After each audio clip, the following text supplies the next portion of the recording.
From South Bend, Indiana, welcome to 3Degrees Discussions. I'm your host, Mike Vasquez. This is a podcast devoted to the stories behind the innovators, entrepreneurs, and leaders in the 3D printing industry.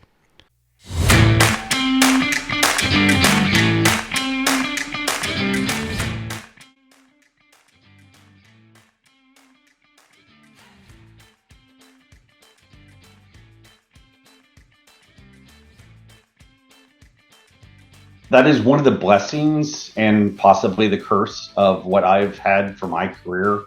I was charged with being the lead engineer, and I wore a whole bunch of different hats, had a whole bunch of different titles throughout the years. When we were Legacy Goodrich and then United Technologies, I was charged with basically speccing out all the equipment, investigating all the equipment, buying all the equipment, and running all of it. That was Matt Donovan. Matt has had a long and successful career in the additive manufacturing sector going back to the early days of the technology. He started his career as a manufacturing engineer, and he shares his story today on the winding paths he's taken in the world of 3D printing. Before we get started, head over to www.3degreescompany.com and subscribe to the podcast. Remember, you can listen to the show anywhere you download your podcast, including Spotify, Apple, Amazon, or Stitcher. Also, if you or your company are looking for materials, qualification, or additive manufacturing data management software, reach out to the team or through our website via email at info@3degreescompany.com. All right, Matt, thanks so much for joining for the episode today. Excited for the conversation. It's been a little bit since you and I have caught up, but excited for the audience to get to meet you as well. So I like to start these conversations really way at the beginning, kind of getting your full history. So where were you born? Where'd you grow up? What were some of those early years like in terms of any inspiration that you remember of liking to tear down lawnmowers or checking things out in terms of engineering or whatnot? So tell me a little bit about those early times. Fair enough. So I grew up in St. Louis, Missouri, and middle of 5 kids, and frankly had zero mechanical training or anything like that, aside from Legos when I was growing up. Both my parents are in a medical field, so really not very mechanically inclined, but I went to Iowa State for engineering and wound up doing at its base, and I apologize if you hear my cats, they tend to be a little bit of We've had many of animal guests on the podcast, so all good. Yeah. Yeah. You see me okay, or me make sure that your view is decent. Anyways, so I went to Iowa State for engineering, and I interned at a number of places during my career there, and all of the places I interned at actually provided decent job offers when I graduated, and I wound up working for, at the time, a very small company called Delavan, where we did fuel injectors and fuel systems for primarily for gas. Do you want to move your camera down a little bit? You're just there you go. Perfect. Is that right? Yep, right in the middle now. Good deal. Right. So I basically grew up as a manufacturing engineer, and I still, at my heart, I view myself and feel as I am a manufacturing guy at its core. What was it like the first time you walked into kind of one of these manufacturing plants? Do you remember that first experience? I do. Actually, I mean, I remember when I was interning and when I was in college, going to a whole bunch of really cool places. Like I remember going to the John Deere Engine Works facilities in Waterloo, Iowa. And even though they were doing really dirty work, they were actually really, really clean and doing some really, really amazing stuff. And boy, I just remember when I started with my first machining class, I got hooked at that point. I was like, I mean, we had these projects of just making I know it'll sound cheesy, but making toolboxes and castings for ourselves and for what have you. But it it kind of opened the universe to me, of like the ability and the tools to make just about anything. It's like if you get the right mindset to um, being able to make things, as opposed to kind of wondering, like, I just assume somebody's got a casting shop somewhere or this or that. It was learning the tools of how to work an end mill and a lathe and things like that. Um, really just opened the world to me on that front. Um, and yeah, so my last internship was at this small company called Delavan, which I had my previous internship. I had worked at Motorola, and they had trained me on Six Sigma. So they actually were looking for somebody with Six Sigma experience, and I took a job doing that down in near Des Moines, Iowa, and wound up um, starting out just creating visual setup sheets, with like a digital printer, digital camera, and the heavy emphasis on the ability to repeat work and to train people on how to avoid defects. Because it was pretty early on at that point. I mean, that was going on in some degrees at places I had worked at, but that's what I wound up doing in my last internship. And um, in the end, I wound up working in Des Moines, and it was, I stayed there for 20 years. So it was kind of wild and crazy for me in that, I started out just as an intern and then wound up being the principal engineer for the additive manufacturing when I left 20 years later. And so, rewinding a little bit back on, Sure, you had sure. mentioned Six Sigma. For those who may not be aware of it, you want to give a kind of a 30-second minute overview of what it is and kind of what sorts of things you're Um, doing related to that skill set. Six Sigma. So I'm technically a Six Sigma green belt. Is it's an approach for lean manufacturing, primarily data driven, for doing root cause analysis as to why you know processes are getting out of control. Boy, it's been a long time since I've actually done any Six Sigma work. It's been uh, easily 10 to 15 years since I've done any work on Six Sigma. But at its core is using data to help you understand your process, where your process stability and control limits are either deviating or where they're holding tightly, and to use the data to help guide you to where you need to make improvement or where you need to be focusing your efforts on it. Is I'd say that's as short as I can bring it down to. Sure. And so, going back to Delavan, is that how you Yes. spent?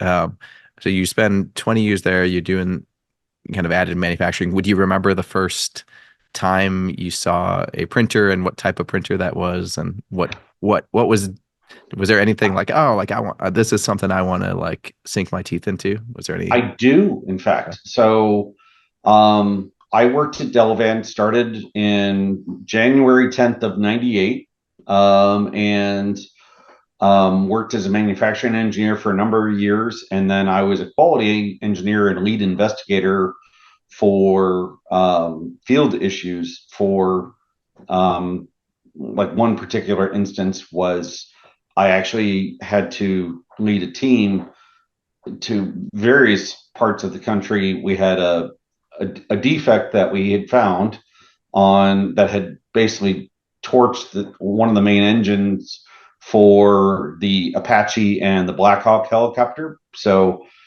me and three other guys wound up going to a whole ton of customer facilities as well as Army and Navy depots to investigate and track and check somewhere in the neighborhood. I want to say it was about 11,400 different fuel injectors all over the country. It was it was a tedious project, but it was a good learning experience. But during my time as that senior quality engineer, a position opened up at our research and development lab, and I wound up transitioning over to that, taking that position. And the very, very first parts I was working on was one of our customers had a very, very complex fuel injector component that I just looked at and said, I don't know how on earth I'm supposed to be able to make this part. Um, so they actually were kind enough to put me in contact with Greg Morris and Morris Technologies. So this was in early 2007.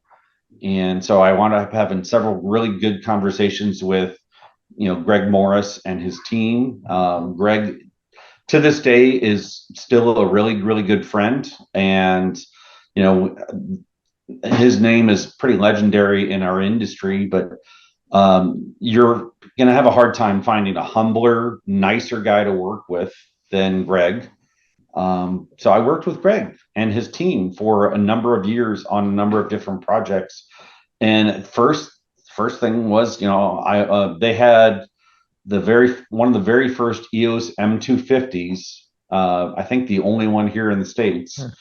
And after that, I worked with them on their EOS M270 systems to make some parts. The very first project I was working on for them was a 37 megawatt land-based gas turbine engine that I was working with our team, and the original design for that system, I want to say, had 33 parts, and to make that part to fruition, had 39 very high risk braze joints, 5 welds, and of those, most of those could not be rebrazed or rewelded if any of them failed. So we worked with the guys at Morris, and we turned that down into 4 additively grown parts made out of cobalt chrome, and it was a huge success. The very first one we built, actually, it was in November of 2007. I remember calling their team. We were working aggressively for months on how to get it dialed down and what have you. But basically, it boiled down to my making a phone call to Greg saying, okay, this design is solid. I'll get you a PO in the near future. Can you guys get going on it? And they turned around like champs, cranked out these 4 parts for us in just a few weeks. And the very first one we made was a huge success. We actually achieved our 5-year emissions targets for this one injector on the very first try. Like our 5-year goal was, I want to say, to get below 20 ppm for NOx and LOX, or nitrogen oxides and other environmental contaminants. We hit those on the very first shot. We hit our 5-year target on the very first go. And after that, things just speeded up and started going to light speed. We actually, in the end, turned that part into, from the 33 parts down to 4 parts down to 1. And it's a huge hit as far as I'm aware. It's in active production right now, and it's doing phenomenal. And so so you use kind of Morris Technologies for some of these early parts. Did they end up doing some of the production or scale up, or did you end up bringing that in-house as well? So eventually we wound up bringing our own technology in-house. But yes, right out of the gate, the first few years, so we leaned heavily on the folks at Morris Technologies. I mean, they were the premier shop in the United States at the when they ironically, we were actually in talks to buy Morris Technologies at the time that United Technologies bought. So my company Delavan had been bought by BF Goodrich, and so we were then BF Goodrich Aerospace, and then we were just Goodrich, and we were in talks to buy Morris Technologies, and this is in 2012, and we were in talk to buy Morris when United Technologies bought Goodrich, and at the same time, GE bought Morris Technologies. So, it's a complicated web, as it were. Yeah. But we were so at that point they became a competitor of ours, and so I started working with 3D Systems on building fuel injectors on their Phoenix based systems. And at that point, we bought our own systems and brought those in house as well. Awesome. And so from your it sounds like as you describe it, you were wearing all sorts of hats. You're helping with the design, thinking through part consolidation, looking at suppliers, thinking about quality from your history in Six Sigma. So from were you kind of doing like I wearing was all these literally doing different, everything. yeah. Okay. Yeah, actually,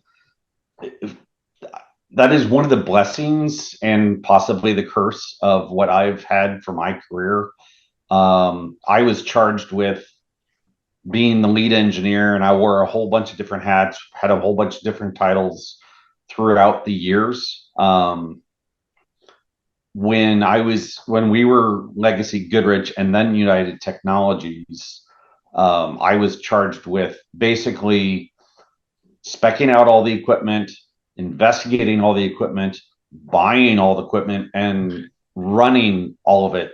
In fact, the only piece of equipment that we ever purchased that I didn't run was the big wire EDM that we used, because I mean, there's just limits to how many different things you can do. And actually, the last several positions that I've had at different facilities. So, for example, you know, I recently left a small company called Starhagen that's based out of North Carolina, just a few miles up the road from me. Literally did everything. I mean, everything from the initial design to powder removal to the heat treat spec, just literally everything. So, And how do you how do you think about that in terms of the overall industry? Like when you're kind of thinking about teams or like evaluating technologies and even suppliers, um, there is still this need, in my opinion, to have that kind of overarching understanding of the entire process, right? It's still like you can a little bit have various specialties and materials or design, right. but if you don't touch the printer at some point, like I think there are gaps, right? Like it's getting a little bit better, but I think even going back 5, 10 years ago, it was almost critical to have that I'm hand a, in that piece. Sorry, go ahead. Yeah, that was it. Yeah, I'm a huge advocate for um, the engineers need to be involved in the process, and they need to know, frankly, at least be trained a little bit on how to drive the printers. That was one of my initiatives when I was at Goodrich and then United Technologies, was trying to get the design engineers involved, because if they're not involved, they won't understand, like, look, I can make your part, but there's no way in heck I'm going to be able to get the powder out of this part, you know. And frankly, having the engineers involved, um, the machines are getting better, as far as how to get the powder in and out and how to load them and what have you. But I've it's not readily available in my offices as an absolute disaster, but I've actually got a wall of patents right here for different processes that I came up with because I was running the machines and driving them. One example that comes to mind is um, so one of the things that you need to do when you're driving these systems is you need to be able to check the laser power. And most of the systems that I drove at the time did not have a way to do that and maintain the safety and integrity of the system. So I actually invented a wireless power meter that actually transferred into the machine on its own cartridge. It was wireless, it had batteries and liquid cooling and all kinds of things. So that way you didn't have to bypass half the safety seals to check the laser power and make sure that the machine was running Yeah. as it was supposed to. So, um, you know, That's awesome. Yeah. I've in definitely light of, been in that situation where it's a little shady. Open up the door and having oh the my little gosh, flash. yeah, yeah, it was. I mean, when I was learning how to do all this stuff, I was like, wait a second. Uh, I have to bypass all these safety interlocks and I have to use, effectively duct tape and things to pass these power cables through so I can get a reading off of this. Um, Like, yeah, that's what you do. yeah. So, I mean, I feel that that's things like that are great examples of where, the engineers need to be involved in it and understand what you're asking your technicians to do. That you need to understand what they're doing, period. I mean, I don't think that the engineers need to be driving the machines day in and day out. Um, you can argue, fortunately or unfortunately, in my case, I've been the guy who's been doing that for a while, the last 10 years or so, I guess. But you definitely need to have some awareness of the process and need to know what you're asking people to do and also where what the safety vulnerabilities are if nothing else and the Right. reactivity um, because there are vulnerabilities, especially if you're working with reactive powders like titanium or aluminum, need to understand that. And I'm doing my best to corral myself and not go down the rabbit hole of, you know, spark resistive vacuums and things like that. But there's a lot of hidden hazards that you need to be aware of what you're asking your team to do. And everybody needs to be working together, both to educate on what the hazards are and as well as where's the room for improvement. How are we going to make this part, how are we going to achieve production, because there I know it's been a rough year for the last while for people in our industry and there's been a lot of churn, but way back in the day when I started doing this, many of the people in our industry were engineering parts or trying to engineer parts that could be made additively, but if additive didn't work out, that they wanted to have an alternative means of making them. And nowadays, the GE Elite nozzle is a great example of people are, they've just abandoned that approach and said, we're going to jump in whole hog and we're going to make it so the only way to make it is additive. And SpaceX is cranking out so many parts that they can't be made any other way. So yes, there's been a lot of churn and there's been a lot of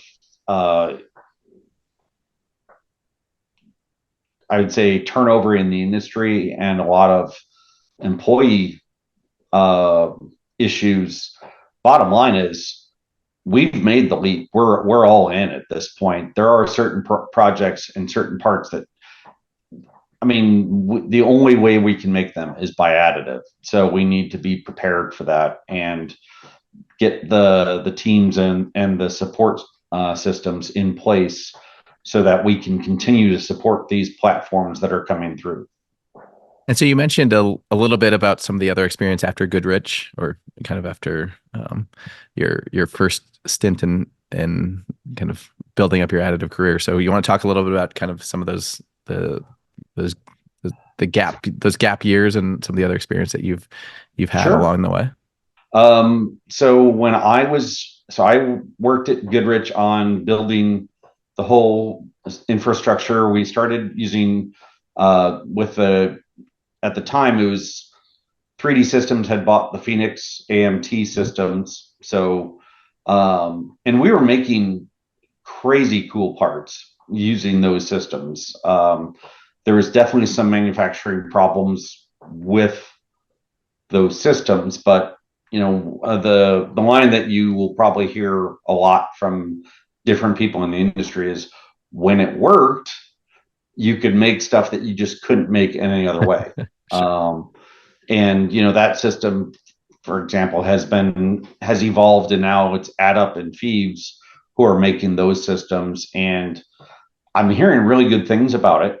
So I got really good at doing um, laser powder bed fusion. And during my career process, I was also asked to incorporate directed energy deposition for repair of fuel nozzles while I was working at Goodrich at the time. So I did, and also got into polymers and did some other SLS and some other rapid prototype type things while I was there. And um, over time, I accumulated a few um, I would say, fairly unique skill sets. And I was recruited to come out here to North Carolina to work for Earlycon.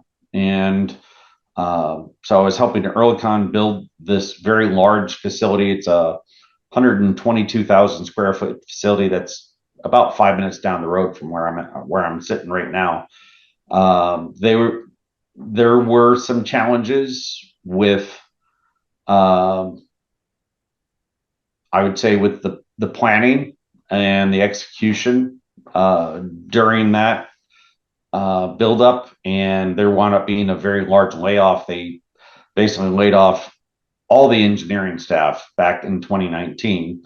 So I went to at that time I left Earlycon and I went to Jabil, and I was chief engineer at Jabil for a couple of years, and I was supporting all the AM facilities, all the AM metal facilities. So I was chief engineer for all the metal additive at Jabil. So I was responsible for our facility in Albuquerque, New Mexico, and as well as Balstall, Switzerland, and Grand Junction, Colorado, and some of the facilities in Taiwan.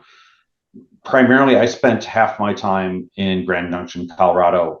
And in the end, I wound up leaving Jabil because there was a leadership shift, and I had my kids half the time, and they had asked me to move to Colorado full time, and I said that just wasn't an option for me at that moment. So I left Jabil. Still great friends with a lot of the staff there, and we stay in touch. Still good friends with a lot of the folks at Earlycon. Again, we still stay in touch.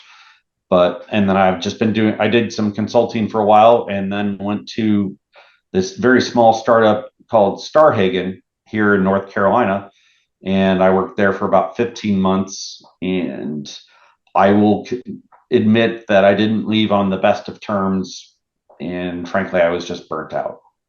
So I'll just leave it at that, because there's only so many hours in the day and only so many things you can do. And I did notice my health was deteriorating. So yeah, I left Starhagen right before the holidays. And at the moment, I'm just kind of hanging out, talking to different people. I do a little bit of consulting here and there, and wait and see what the next opportunity will be.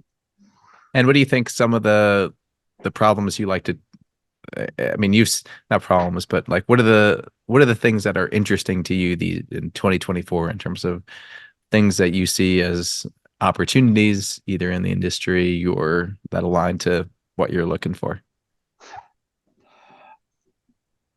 That's a very broad question. I no, it's okay. I don't mind it. I would, if I can be a little bit less than humble, I would say one of my unique skill sets that I bring to the table is that I've been blessed to be in the right place at the right time, and I've had the luck of literally being the only person doing everything at, so I guess now 5 different facilities, and done everything from, shoveling the powder, sieving the powder, to doing the microscopy and the wet polishing and the cut ups and the metallurgy and everything in between. So I have a pretty unique perspective, and having been granted the opportunity to,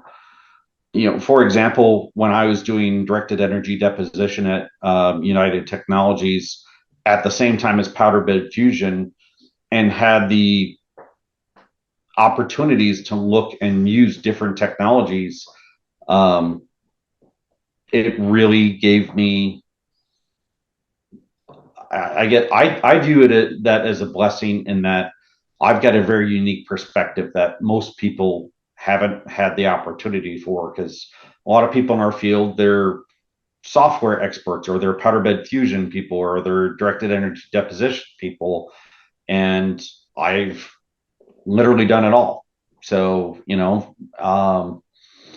I was on a call yesterday with a facility that is interested in, they're asking, well, can you do this or can you do that? And I was like, yeah, actually, I've got the software right here on my rig. I can, they're asking, how long would it take you to design this part, or to get it ready for, processing? And it's like, you send me the model right now. This is, late morning. I was like, I can have this ready to go by this afternoon. And it's, so it's, I feel like I'm bragging a bit, but it's been a really great experience that I've been in a whole bunch of different places and had exposure to both conventional manufacturing technology, as well as, DED and PBF and SLS and all these other ones. So it's puts more tools in your toolbox, as it were.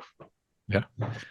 And so, I mean, kind of coming back to one of the themes of this show is to, I mean, help people who may not have some of the breadth and experience that a lot of the guests have, and kind of getting them kind of a little bit of one of those steps up in terms of how they start their career, or kind of have her proceed in a positive direction. So what's one of the things that, looking back on your career, your experience, what you're doing now, and the types of questions you hear and the types of skill sets that you've been building over the last 25 years, what's like one thing that you would say, like, hey, if you're going to get in the industry, you got to do this, or you have to go talk to this person, or get an understanding of this topic? Is there anything that really pops to mind?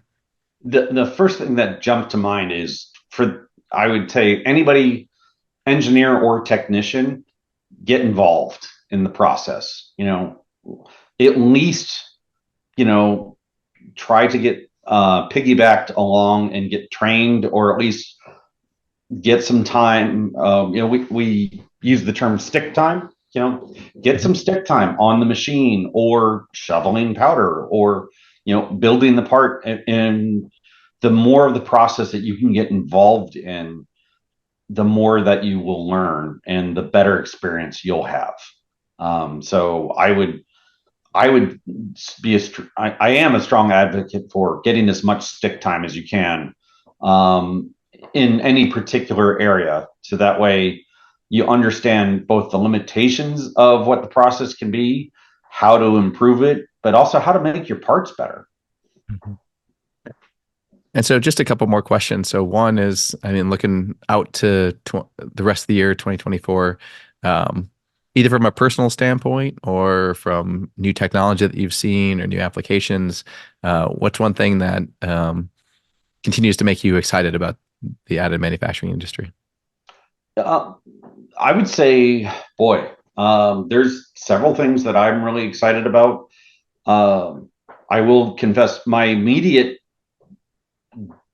grief is that this will be the first year haven't attended an AMUG in I don't know how many years, probably 10 years. And I'll miss that because I love interacting with our colleagues. I mean, AMUG in particular is just such a great experience. I always come away learning something, usually with some new projects, frequently with some new inventions and what have you. So I would say that's my negative is I always look forward to attending AMUG and just being with the folks in our community. But on the flip side of that, I would say is I really enjoy being a part of our community because um, as I mentioned previously, I started out just as a manufacturing engineer, and we were always very siloed, and we would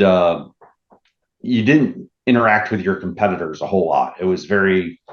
Um, it was a competitive environment. As I know that's very redundant. My apologies for that, but one thing I love about the additive community is yes, we're all a lot of us are competing against each other to win the contract or make the next cool part or what have you.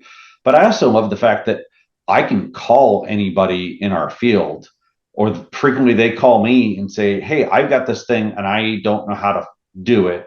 Can you help me out?" And they always say yes. So I really love the sense of community in the additive world. It's there.